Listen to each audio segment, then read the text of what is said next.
নমস্কার বন্ধুরা, ঘরোয়া রান্নার রেসিপিতে সবাইকে স্বাগত। আজকে আমরা নতুন আরেকটা রেসিপি নিয়ে এসেছি, মসুর ডাল ও দুধ দিয়ে লাউ শাক। লাউ শাকের বিভিন্ন রকম রেসিপি হয়। লাউ শাকের পাতুরি, লাউ শাক ভাজা। লাউ শাকের এই রেসিপিটা একদিন বানাবেন, অসাধারণ খেতে লাগবে। এই রেসিপিটা আমার শাশুড়ি মা ওনার ঠাকুমার কাছ থেকে শিখেছিলেন, অনেক পুরনো একটা রেসিপি। তো চলুন রেসিপিটা শুরু করা যাক। লাউ শাকগুলোকে ভালো করে বেছে নিচ্ছি, ভালো করে ঝেড়ে বেছে নিতে হবে। এর মধ্যে ছোট ছোট পোকা থাকে, সবুজ কালারেরই দেখতে হয়, পাতার রঙের মতো। তাই আমরা ভালো করে ঝেড়ে বেছে নিচ্ছি।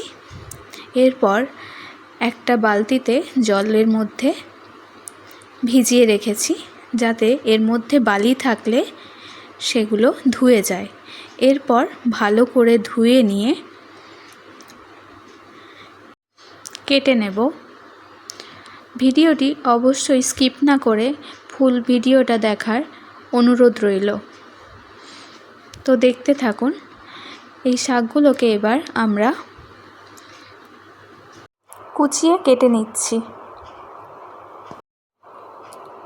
লাউ শাকের পাতাগুলো আমরা ফাইন করে কেটে নিচ্ছি,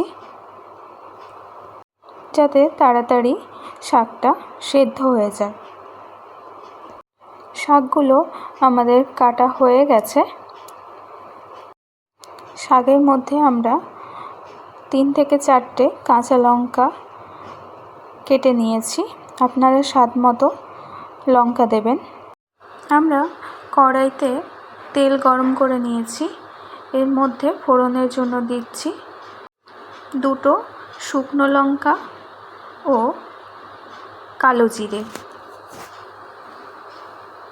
এরপর এর মধ্যে আমরা দিয়ে নিচ্ছি কুচিয়ে রাখা শাকগুলো। ভালো করে নেড়ে চেড়ে নিচ্ছি।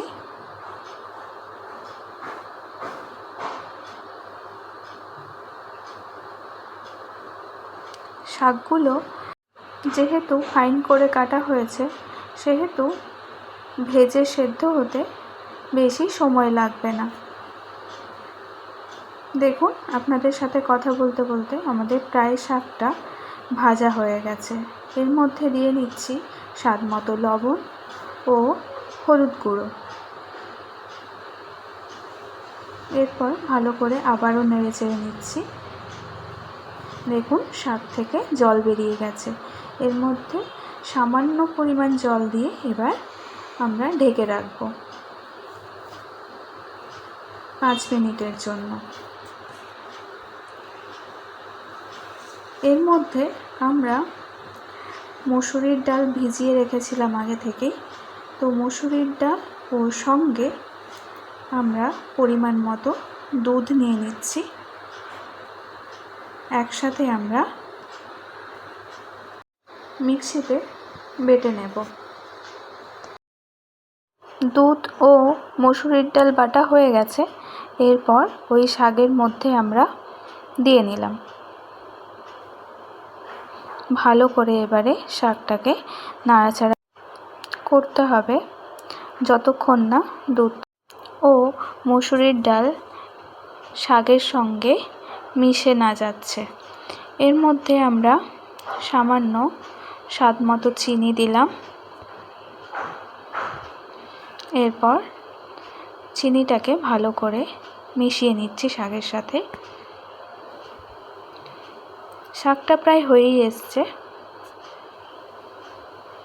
ভিডিওটা কেমন লাগলো অবশ্যই কমেন্টে জানাবেন। আপনারা ভিডিওটি যদি ফেসবুক থেকে দেখেন, তাহলে ভিডিওটিতে একটি লাইক, কমেন্ট ও শেয়ার করে দেবেন। আর যদি ইউটিউব থেকে দেখেন ভিডিওটি, তাহলে একটি লাইক, কমেন্ট ও সাবস্ক্রাইব করে দেবেন। পাশে থাকা বেল আইকনটা অবশ্যই প্রেস করবেন, তাহলে আমাদের নতুন নতুন ভিডিওগুলি সবার আগে আপনাদের কাছে পৌঁছে যাবে। তো আজকের ভিডিওটি এই পর্যন্তই। দেখা হচ্ছে অন্য কোনো ভিডিও নিয়ে।